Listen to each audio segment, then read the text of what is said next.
നമസ്കാരം. നാളെയാണ് സംസ്ഥാന സർക്കാരും ദേവസ്വം ബോർഡും കൂടെ ചേർന്ന് ശബരിമലയിൽ, അതായത് പമ്പയിൽ ആഗോള അയ്യപ്പ സംഗമം നടത്തുന്നത്. 3500ഓളം അതിഥികൾ ഇതിൽ പങ്കെടുക്കുമെന്നാണ് സംസ്ഥാന സർക്കാരും ദേവസ്വം ബോർഡ് കണക്ക് കൂട്ടുന്നത്. എന്നാൽ 2018 നമ്മൾ കണ്ടൊരു പ്രധാനപ്പെട്ട ഒരു കാര്യമുണ്ട്. സംസ്ഥാന സർക്കാർ ശബരിമലയിൽ അയ്യപ്പ ഭക്തരോട് എങ്ങനെ പെരുമാറി, യുവതികളെ അടക്കം പ്രവേശിപ്പിച്ചുകൊണ്ട് അവിടുത്തെ സമാധാന അന്തരീക്ഷം മുഴുവനും തകർക്കുന്ന രീതിയിലേക്ക് എത്തുന്നു. ഇപ്പോൾ പോലും ഈ സംസ്ഥാന സർക്കാർ നടത്തുന്ന ഈ അയ്യപ്പ സംഗമത്തോട് ജനങ്ങൾക്ക് വലിയ രീതിയിൽ താല്പര്യമില്ല. കാരണം അവർ പറയുന്നത് രാഷ്ട്രീയമാണ്. രാഷ്ട്രീയം ഇപ്പോൾ വരുന്ന തെരഞ്ഞെടുപ്പുകൾ, തദ്ദേശ തെരഞ്ഞെടുപ്പും നിയമസഭാ തെരഞ്ഞെടുപ്പും ലക്ഷ്യം വെച്ചുകൊണ്ട് അതിൽ ജനങ്ങളുടെ കണ്ണിൽ പൊടിയിടാൻ, അല്ലെങ്കിൽ അതിൽ ഹിന്ദു വിശ്വാസികളുടെ ഒരു വോട്ട് പിടിച്ചു പറ്റാൻ വേണ്ടി കാണിക്കുന്ന ഒരു തറ രാഷ്ട്രീയ പ്രവർത്തനമാണ് ഇപ്പോൾ പിണറായി സർക്കാർ കാണിക്കുന്നത് എന്നാണ് പറഞ്ഞത്. അപ്പോൾ BJP ഇതിനെതിരെ വലിയ രീതിയിൽ തന്നെ മുഖം തിരിച്ച് നിൽക്കുകയാണ്. BJPയുടെ ഒരു സഹകരണമൊന്നും ഇതിലില്ല. കാരണം അങ്ങനെ ഒരു സഹകരണം കൊണ്ടുവരേണ്ട കാര്യം ഇതിൽ അയ്യപ്പ സംഗമത്തിലില്ല. കാരണം ഇത് മൊത്തത്തിൽ 100% ഇത് പണത്തിന് വേണ്ടി മാത്രം നടത്തുന്ന ഒരു പരിപാടിയാണ് എന്ന കാര്യത്തിൽ യാതൊരു സംശയമില്ല.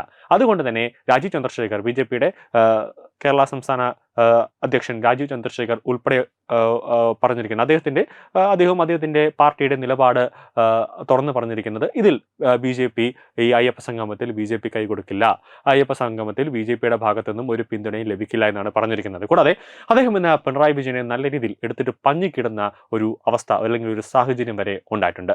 അദ്ദേഹത്തിന്റെ വാക്കുകളിലേക്ക് നമുക്കൊന്ന് പോവാം.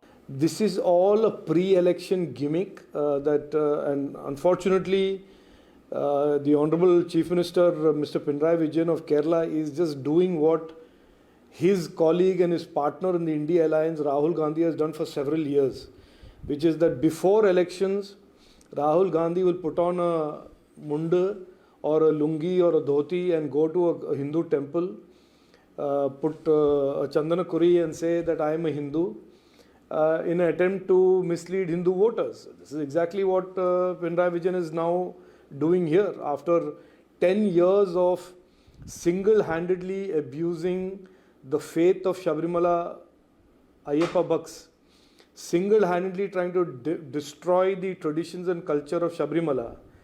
Now 3 months before the election, he comes and tries and does this eyewash of a Ayyappa Sangamam.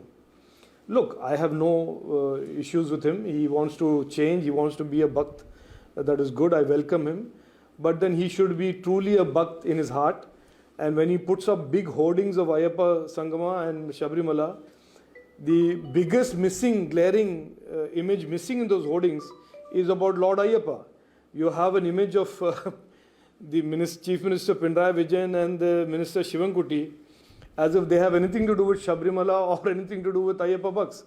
So it's a joke, and that is all I can say. And yesterday's report that 4.5 kgs of gold are missing, and today's report that communist corporators are seeking bribes in Tirunelveli Corporation, that tells you that the CPM's corruption ranges from stealing from God on one hand, and on the other hand stealing from poor people. So their spectrum of corruption ranges from stealing from temples and stealing from poor ordinary people. നാളെ നടക്കുന്ന ആഗോള സംഗമത്തിൽ Malabar Devaswom board അടക്കം അവരുടെ ഫണ്ടിൽ നിന്നും ഈ പണമെല്ലാം ചെലവാക്കണമെന്ന് തന്നെ ഒരു സർക്കുലർ ഇന്നലെ പുറപ്പെടുവിച്ചു. ആ സർക്കുലർ കോടതിയിൽ വലിയ രീതിയിൽ തടയുന്നൊരവസ്ഥയിലേക്ക് കാര്യങ്ങൾ എത്തുന്നു.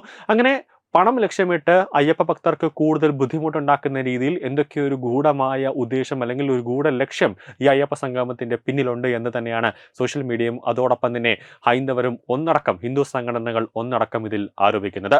എന്നാലും BJP ഇതിൽ ഒരു തരത്തിലുമുള്ള ഒരു പങ്കുചേരൽ ഇതിൽ ഉണ്ടാകില്ല എന്ന് തുറന്നു പറഞ്ഞതോടുകൂടി മിക്കവാറും അയ്യപ്പ സംഗമം, സംസ്ഥാന സർക്കാരും ദേവസ്വം ബോർഡ് നടത്തുന്ന ഈ അയ്യപ്പ സംഗമം 8 നിലയിൽ തകരാൻ ആണ് സാധ്യത. ഒരു കാരണവശാലും ഇത് വിജയിക്കാൻ പോകുന്നില്ല എന്നതാണ് മറ്റൊരു യാഥാർത്ഥ്യം. ന്യൂസ് ഡെസ്ക് തത്വമൈ TV.